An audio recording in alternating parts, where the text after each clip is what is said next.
ಜಾತಿ ಗಣತಿ ವರದಿಯನ್ನು ಸಮಗ್ರವಾಗಿ ಅವಲೋಕಿಸಿ ಅಭಿಪ್ರಾಯ ಸೂಚಿಸುವಂತೆ ಎಲ್ಲ ಸಚಿವರುಗಳಿಗೆ ಸೂಚಿಸಲಾಗಿದೆ. ಅವರ ಅಭಿಪ್ರಾಯದ ನಂತರ ಮುಂದಿನ ತೀರ್ಮಾನ ಕೈಗೊಳ್ಳಲಾಗುವುದು ಎಂದು ಮುಖ್ಯಮಂತ್ರಿ ಸಿದ್ದರಾಮಯ್ಯ ಬೆಳಗಾವಿಯಲ್ಲಿಂದು ತಿಳಿಸಿದ್ದಾರೆ. ವಿಮಾನ ನಿಲ್ದಾಣದಲ್ಲಿ ಸುದ್ದಿಗಾರರೊಂದಿಗೆ ಮಾತನಾಡಿದ ಅವರು, ಜಾತಿ ಗಣತಿ ವರದಿಗೆ ಸಚಿವ ಸಂಪುಟದಲ್ಲಿ ಯಾರೊಬ್ಬರೂ ವಿರೋಧ ವ್ಯಕ್ತಪಡಿಸಿಲ್ಲ. ಯಾವ ಸಮುದಾಯಕ್ಕೂ ಅನ್ಯಾಯವಾಗಬಾರದು ಎಂಬುದು ಸರ್ಕಾರದ ಉದ್ದೇಶ. ಇದು ಸಾಮಾಜಿಕ, ಶೈಕ್ಷಣಿಕ, ಆರ್ಥಿಕ ಸಮೀಕ್ಷೆ ಎಂದರು.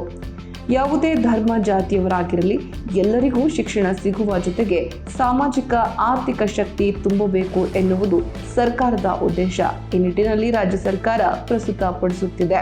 ಹೀಗಿರುವಾಗ ಸಾಮಾಜಿಕ, ಶೈಕ್ಷಣಿಕ ಮತ್ತು ಆರ್ಥಿಕ ಸಮೀಕ್ಷೆಯ ಮೂಲ ಪ್ರತಿ ಮುಖ್ಯಮಂತ್ರಿಗಳ ಬಳಿ ಇದೆ ಎನ್ನುವ ವಿಧಾನಸಭೆ ವಿರೋಧ ಪಕ್ಷದ ನಾಯಕ ಆರ್ ಅಶೋಕ್ ರವರ ಹೇಳಿಕೆ ಸರಿಯಲ್ಲ ಎಂದು ಹೇಳಿದರು. ಯಾರು ಕ್ಯಾಬಿನೆಟ್ನಲ್ಲಿ ವಿರೋಧ ಮಾಡಿಲ್ಲ, ಕ್ಯಾಬಿನೆಟ್ನಲ್ಲಿ ಜೋರಾಗಿ ಯಾರೂ ಮಾತಾಡಿಲ್ಲ, ದೊಡ್ಡ ಗಂಟಲಿನಲ್ಲಿ ಮಾತಾಡಿಲ್ಲ. ಗೊತ್ತಾಯ್ತಾ? ನಾನೇನು ಹೇಳಿದ್ದೀನಿ, ನಿಮ್ಮ ಅಭಿಪ್ರಾಯಗಳನ್ನು ಹೇಳಿ ಅಂತ ಹೇಳಿದ್ದೀನಿ. ಅವ್ರ ಅಭಿಪ್ರಾಯಗಳು ಕೊಟ್ಟ ಮೇಲೆ ವಿಲ್ ಟೇಕ್ ಎ ಡಿಸಿಷನ್. ಮೊನ್ನೆ ಕ್ಯಾಬಿನೆಟ್ನಲ್ಲಿ ಏನೂ ಡಿಸಿಷನ್ ಆಗಿಲ್ಲ. ಅವ್ರ ಅಭಿಪ್ರಾಯಗಳನ್ನೆಲ್ಲ ಓದ್ಕೊಂಡು ಬಂದು ಅಭಿಪ್ರಾಯ ಕೊಡಿ ಅಂತ ಹೇಳಿದ್ದೀನಿ. ಅವ್ರ ಅಭಿಪ್ರಾಯ ಕೊಟ್ಟ ಮೇಲೆ you will discuss again in the cabinet and you will take a decision. ಯಾವ ಜಾತಿಗೂ ಅನ್ಯಾಯ ಆಗಬಾರ್ದು ಅನ್ನೋದು ನಮ್ಮದು. ಲಿಂಗಾಯತರಿಗೂ ಅನ್ಯಾಯ ಆಗಬಾರ್ದು, ಬ್ರಾಹ್ಮಣರಿಗೂ ಅನ್ಯಾಯ ಆಗಬಾರ್ದು, ಒಕ್ಕಲಿಗರಿಗೂ ಅನ್ಯಾಯ ಆಗಬಾರ್ದು, ಜೈನರಿಗೂ ಅನ್ಯಾಯ ಆಗಬಾರ್ದು. ಯಾವ ಜಾತಿಗೂ ಅನ್ಯಾಯ ಆಗಬಾರ್ದು. Socio economic educational survey. ಈಗ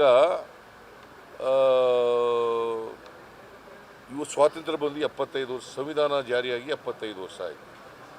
75 ವರ್ಷದಲ್ಲೂ ಬಡವನಾಗೇ ಇರಬೇಕಾ? ಸಮಾನತೆ ಬರಬೇಕಲ್ಲ ಎಲ್ರಿಗೂ.